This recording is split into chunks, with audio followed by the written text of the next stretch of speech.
Welcome back. If you've just joined us, you're watching Channels Television, celebrating 21 years of professional broadcasting. This is the news at 10. And now to some of the pictures you sent into our Eyewitness portal. First is this one from Onueke area of Abuja-Kaduna highway in Ebonyi State, showing a fallen cement truck.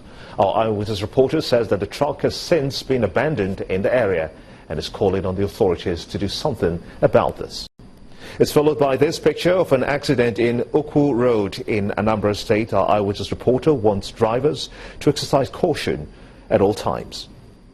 And this is another picture of an accident from Challenge area of Ibadan. That will be Challenge area of Ibadan, the Oyo State capital. Our Eyewitness reporter would like road users to take it easy on the roads. And this picture is from Suleja area of the Federal Capital Territory in Abuja. Our Eyewitness reporter wants the government to find a lasting solution to the flooding problems of the area. And finally is this picture of erosion from Isua Akoko Abuja highway. Our Eyewitness reporter wants the authorities to pay attention to this. We thank you so much indeed for sending in these pictures, as we ask that you keep them coming. Moving on to other stories now, the Bayelsa State Governorship Election Petition Tribunal has affirmed the election of Governor Sirike Dixon as the duly elected governor of Bayelsa State. The tribunal dismissed the petition of the All Progressives Congress candidate, Mr. Timothy Silva, on the grounds that it lacked merit. Delivering the judgment, the chairman of the tribunal, Justice Kazim Alogba, held that the petitioner failed to prove the allegations of election malpractices beyond reasonable doubts as required by law. In a judgment that lasted about 3 hours, the tribunal held that the Independent National Electoral Commission, INEC, complied substantially with the Electoral Act and other relevant laws in the conduct of the elections held on December the 6th, 2015 and January the 9th, 2016. We just thank the tribunal for the industry. At least it's a judgment that has been delivered. And interestingly, we have options of appeal.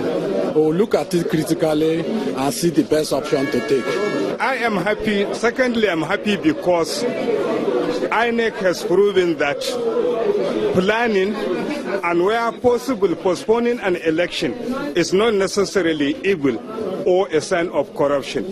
Because without those postponement of the election from 5th to 6th, and when there was violence on the 6th, it was also cancelled and rescheduled to 9th, there would have never been a fair and free election in Bayelsa State. So it is a credit for INEC, even though I didn't represent them, but they were the people who made the decision. Independent National Electoral Commission acted lawfully, constitutionally. They acted diligently in declaring Sirike Dixon as the governor of Bayelsa State, having regards to the election of 9th of January 2016. Thank you. The Court of Appeal in Abuja today ordered that Mr. Ikpeazu of Abia State remains a serving governor pending the completion of a suit challenging his victory at the polls. Justice Moronike called on all parties in the matter to maintain status quo as they were before the High Court ruling which sacked Governor Ikpeazu. However, the court says today's ruling should not be misinterpreted to mean it has issued a stay of execution order. On June the 27th, the Federal High Court nullified Mr. Ikpeazu's election after finding him guilty of tax offences.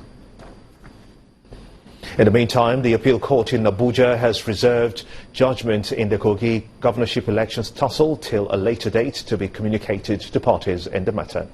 The appeals were filed by James Faleke of the All Progressives Congress and Idris Wada of the People's Democratic Party, challenging the decision of the Kogi State Governorship Elections Petition Tribunal, which upheld the election of Governor Yahaya Bello.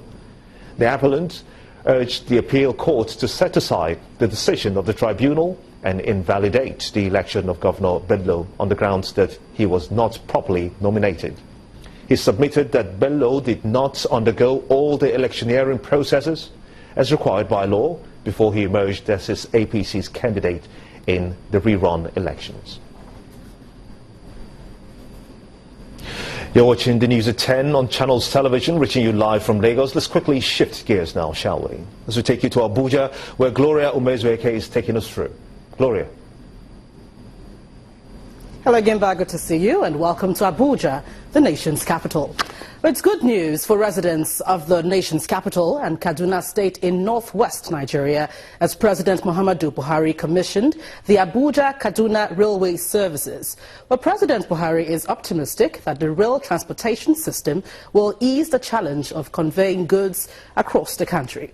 He gave an assurance that more state capitals and commercial cities will be linked with rail lines for rapid socio-economic development. Our State House correspondent, Chukuma Nwekusi, reports.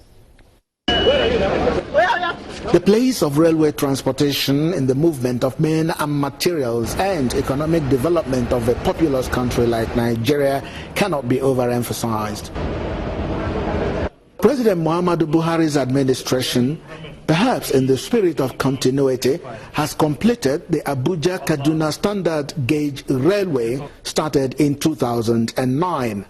He says it is in line with his vision of change for the Nigerian people. The Abuja-Kaduna train service will provide the much needed alternative transport link between the Federal Capital Territory and Kaduna State, a corridor which is a huge potential for industries, agricultural activities, and a growing labor force.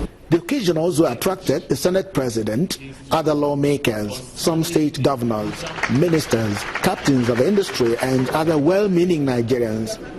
They all brought goodwill messages to the Nigerian people for the return of the trains. In the new railway bill, we are also in preparation for the constitutional amendment to allow that the issue of the railway becomes not only exclusive on conclusive list, which will also allow states such as Lagos and particularly Kaduna to also embark on this kind of projects. At the same time, it impacts on agriculture and the economy, as agricultural produce are conveyed from Kaduna to Abuja at much cheaper rates. The President steps forward for the inauguration proper and the flag off. Well, by somebody. Thank you very much. He was joined by the Senate President and other government officials for the train ride that took them from Idu train station to Kubwa. Already commercial train services have commenced from Abuja to Kaduna on a daily basis using 3 economy and 1 first-class coaches. A very comfortable alternative to road transportation. Many Nigerians will be looking forward to the day when this will be replicated in big cities across the country. Chukuma Onwekusi, Channels Television News.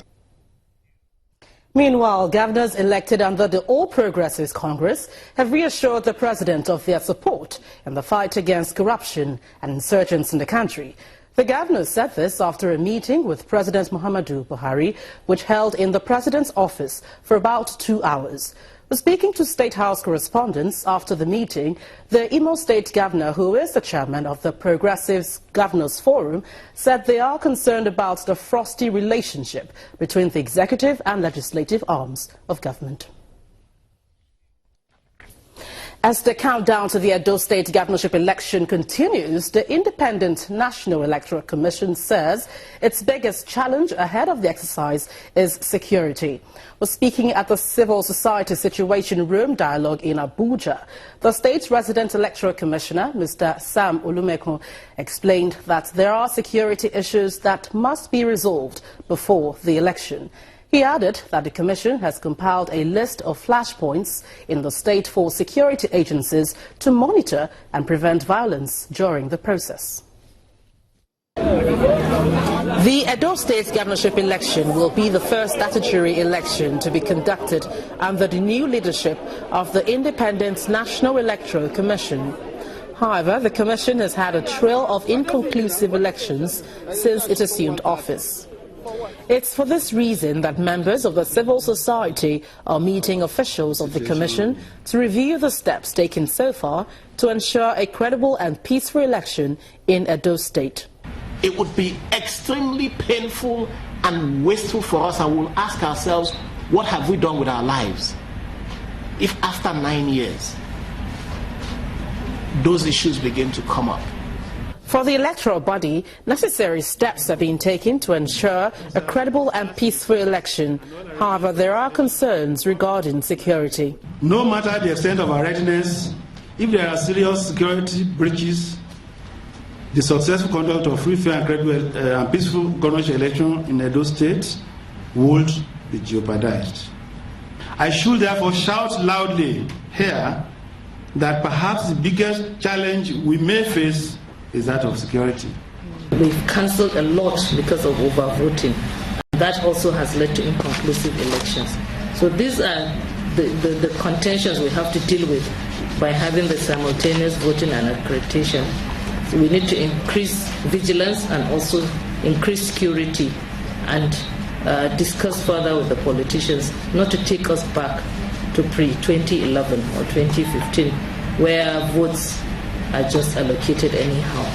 The Commission has promised to review the security architecture of the election and deliver a transparent and peaceful election on September 10, 2016. When the News at 10 returns, CBN affirms positive rating of Nigerian banks. Well, that's in business news. Please join us again.